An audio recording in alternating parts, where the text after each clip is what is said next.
না, শুনেছি, যাওয়ার খুব ইচ্ছা আছে। হ্যাঁ আমি একটু হ্যাঁ বাসন চুরিগুলো আপনার নিজাম দ্বীপ আরো অসাধারণ অসাধারণ। যাবেন, হ্যাঁ। সেটাই, যদি এটা বিভাগ হিসেবে অ্যানলিস্টেড হয় তাহলে কি হবে, যে এই জায়গাগুলোতে কড়া নজর পড়বে, আরো বেশি উন্নয়ন হবে, তাই না? অলরেডি সিটি কর্পোরেশনে আবেদন হয়েছে সরকারের কাছে। বাহ, দারুণ। অথচ অবশ্যই আপনাকে আমি নোয়াখালী হিসাবে আপনার প্রতি একটা দাওয়াত রইল, আপনি সত্যি নিজাম দ্বীপ যাবেন। অবশ্যই অবশ্যই, আমার ভাগ্য হলে আমি অবশ্যই যাবো। ভাই আমার একটা কমপ্লেইন আছে। ডায়লগ ডায়লগ দেন। আমার একটা কমপ্লেইন আছে, এটা আমি এর আগে নোয়াখালী প্রকাশ করি। বিভাগ চাই, জি বলেন। আচ্ছা, নোয়াখালী বিভাগ চাই। আমার কমপ্লেইনটা হচ্ছে না দাদা, একটা মিনিট। আমার কমপ্লেইনটা হচ্ছে আমরা যখন ইন্ডিয়াতে গিয়ে পারফরমেন্স করি কাঁচা বাদাম গানে ও সর্বপ্রথম করে।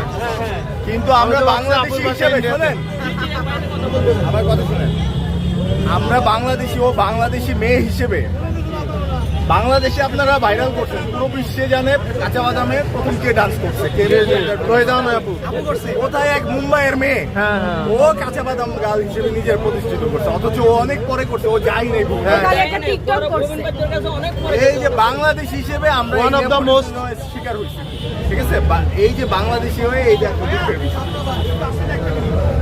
চলো চলো যাই, চলো যাই।